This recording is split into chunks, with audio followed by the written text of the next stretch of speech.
Welcome to Unity Presbyterian Church Online. This week in worship, Pastor David begins a new sermon series called Walking in Their Shoes with a sermon titled Standing in the Gap. Let's listen. Now, when I look at these shoes, I've got to be honest, there's some that I would never wear. I'm looking at these slippers, for instance, and I know this must sound strange, but I hate wearing slippers. They make my feet feel suffocated. I'm sure that's just a me thing, but these are not shoes that I would wear. Or I look at these roller skates, and I know Bailey's going to get mad at me because these are hers, but I would never wear these. Whenever I roller skate, my ankles hurt, it's uncomfortable, it's not fun for me. Or, in a more serious way, I look at these military boots. These are our chaplain, Henry Haynes' military boots. I have never worn boots like these. That's not a story that I've walked before. And so thinking through the veterans who have served our country, that's not a story that I know. And I want to learn from that sort of story. Or I look at shoes that are more dirty and torn, and it reminds me of immigrants, refugees, people who started in one country and have moved and settled in another country. That's not my story. I grew up in this country. I've always known one language. I struggled through 2 courses of Spanish in high school, and that's been it. All of these shoes tell different people's stories, and we're going to seek to learn from those throughout this series. Now, I have my own story, and I own that. That's my own personal experience. But I believe that God wants us to understand other people's experiences as well. As I sent out my thoughts from Pastor David on Tuesday, that email that I send out, I got a response from someone in the congregation that has continued to resonate with me as I introduced this series on Tuesday. This person wrote, "At our core, we're all human. All God's children. I believe at some level within each of us is a divine spot which can connect with the divine spots in others, if only we could allow the connections to occur. We must be open. How do we open deeply enough to make the divine connections?" That's our goal as Christians, isn't it? To open ourselves up deeply enough to connect with the divine spots in one another, to recognize that all of us, everyone in this room today, is a child of God. And for that reason, we have a shared humanity. Our stories may be different, but at our core, we are the same. Well, this year, there's been so much to divide us and divide our stories, hasn't there? Political party would be the biggest one, although it's also been a person's approach to this pandemic has divided so many people. It could just be who you listen to or who you agree with more. And so this series is our chance to stop dividing and start building those divine bonds between people, divine bonds of understanding between individuals and groups. Our biblical basis for doing so is going to be the prophets. You see, each week, either Pastor Dana or myself will focus on one prophet because the prophets constantly encouraged God's people to speak up for the voiceless in society. And in order to do that, you've got to understand their story. To literally walk in the shoes of those who have been forgotten by their community or society at large. So today's prophet that we are going to begin our study is Ezekiel. Let's learn a little bit about Ezekiel before we dive into the scriptures this morning. So as I said, Ezekiel is a prophet, which means that God spoke through him.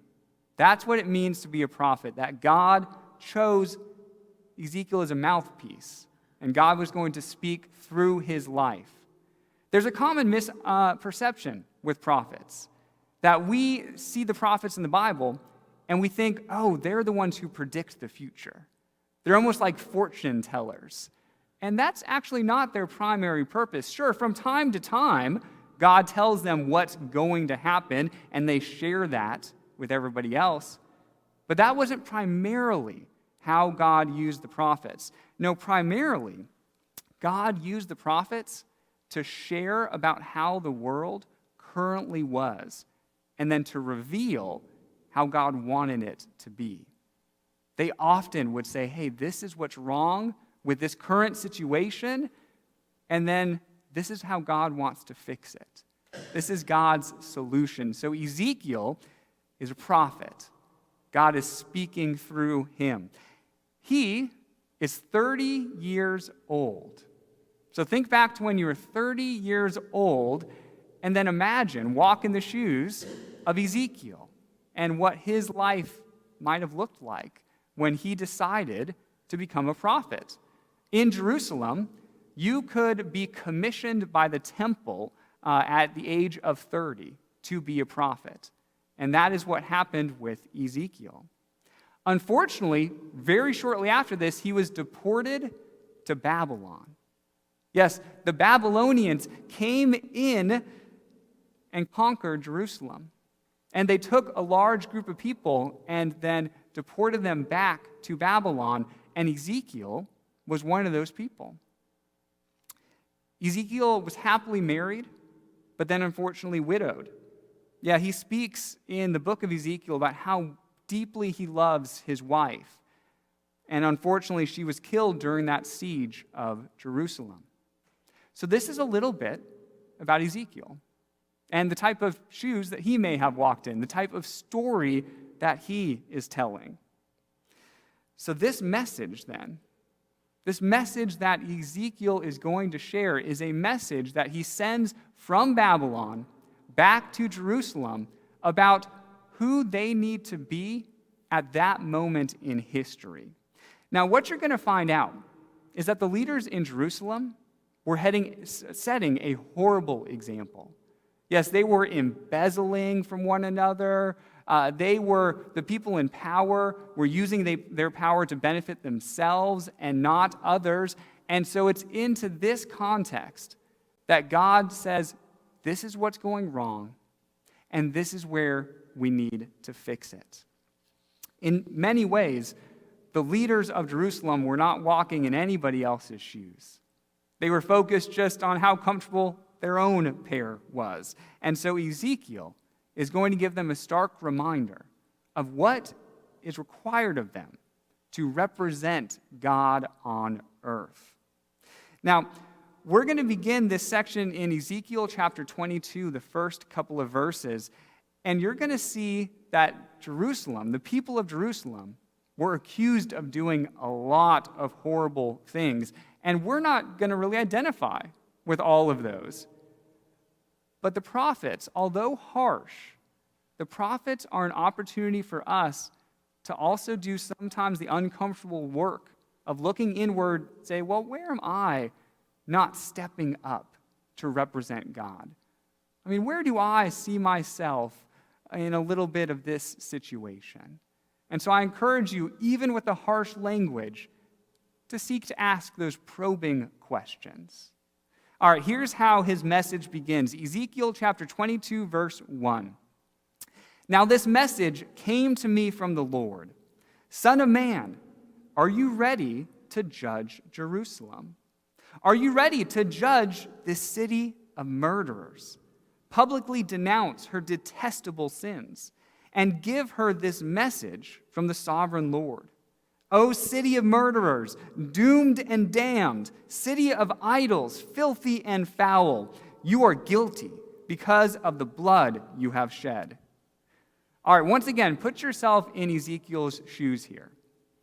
He hears from God, and God says, I'm going to ask you to deliver a message to my people. If you're a prophet, how exciting must have that moment been? Oh, I'm hearing from God. And then God says, and this is the message. And Ezekiel goes, isn't there anybody else?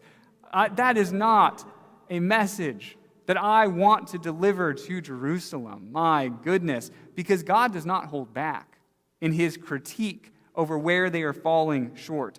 God calls them a city of murderers, a city of idols, because they have shed innocent blood. So where he has begun with a general indictment, now God's going to get a little bit more specific. The next verse says, "Every leader in Israel who lives within your walls is bent on murder." I don't think I'd like to live in that city. My goodness. God is saying that the people in leadership have failed the people that they are leading. Here are some more examples. The next verse. "Fathers and mothers are treated with contempt. Foreigners are forced to pay for protection. Orphans and widows are wronged and oppressed among you." So I want you to notice the three groups here that were abused in some way by the leadership in Jerusalem. The first one were fathers and mothers. Yes, the family system was viewed as second tier in Jerusalem. And that Hebrew word for contempt literally means being swept to the side. So it is as if the concerns of parents and the seeking to raise children in Jerusalem was simply being swept to the side. The next group was foreigners. Now, how were foreigners mistreated? The example that the scriptures give is that they were forced to pay for protection. We commentators are quite divided on what exactly that meant, although to me it kind of sounds like a mafia thing, being forced to pay for protection.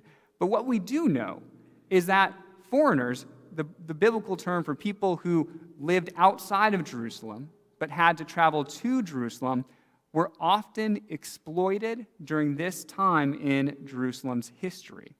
I want you to imagine going into a different country where you don't speak the language, you don't know the customs, and perhaps you go to the marketplace because you're trying to buy some sacrificial meat for the temple.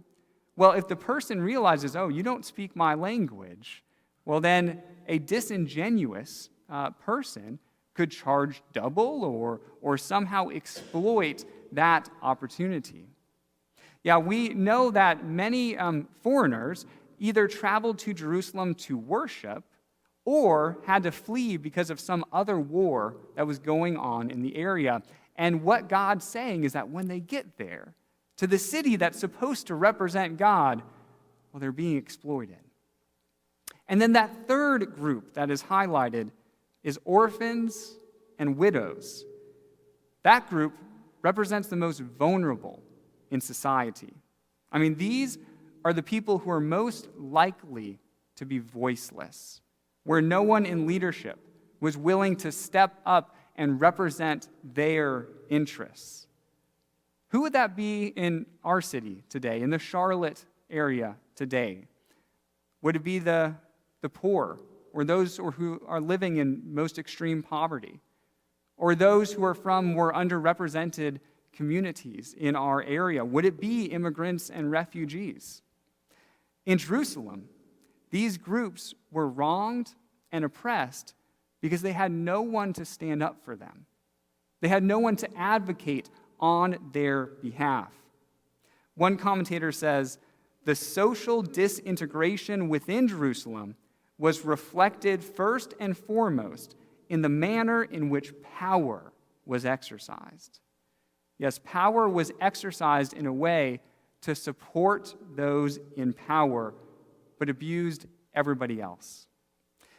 Well, Ezekiel declares that God is now putting an end to this time of abuse in power. How could this whole situation have been avoided? I mean, right now, Ezekiel has provided a laundry list of what this group is not doing well. But how could it have been avoided even to begin with? Well, how about by walking in shoes of people who are different than you? I mean, what if the leaders in Jerusalem took the time to imagine what is life like for mothers and fathers, for foreigners, or for orphans and widows? what if I walked in their shoes? I mean, what if the leaders of Jerusalem, as they're creating policies and as they're leading their people, thought about how challenging parenting is and how parents need specific resources and helps to assist them in that such important task? What if they put themselves in the shoes of a foreigner and imagined what would it be like to walk into another country not speaking the language, not knowing the customs, and how can we support people in that assimilation? What if they put themselves in the shoes of an orphan or a widow and imagined what would it be like to feel like you have no voice in a society and that those in power are not speaking up for your interests? Yes, Ezekiel's words are an invitation for those leaders to walk in the shoes of those who are being ignored. So let's apply this to our lives for a moment. Who do you have a really hard time understanding? Is it a friend or a family member that you just don't see eye to eye with? Or is it that person on Facebook that just posts those memes that are the opposite of what you really think? Is it a group or a selection of people who get under your skin because of what they believe and how different it is from you? Our encouragement from the scriptures today is to walk in their shoes. Now, that does not mean adopting their viewpoint, but it does mean that you seek, even for a couple moments, to see the world through their eyes and to try to experience how they experience the world. Because this will allow you to broaden your understanding of how other people experience the world and then hopefully increase your own empathy for other people's journeys. Okay, we're going to jump ahead just a couple of more verses here. Ezekiel is going to continue to list things they're doing wrong, and then at the end, he offers a solution. And it's that solution that we're really going to focus on. But first, a couple more things they're doing wrong. In verse 27, he says, "Your leaders are like wolves who tear apart their victims. They actually destroy people's lives for money. And your prophets cover up for them by announcing false visions and making lying predictions. They say, 'My message is from the sovereign Lord,' when the Lord hasn't spoken a single word to them. Even common people oppress the poor, rob the needy, and deprive foreigners of justice." A laundry list of abuses. But what's the solution? Well, the solution that Ezekiel is about to share with us is about a particular type of person.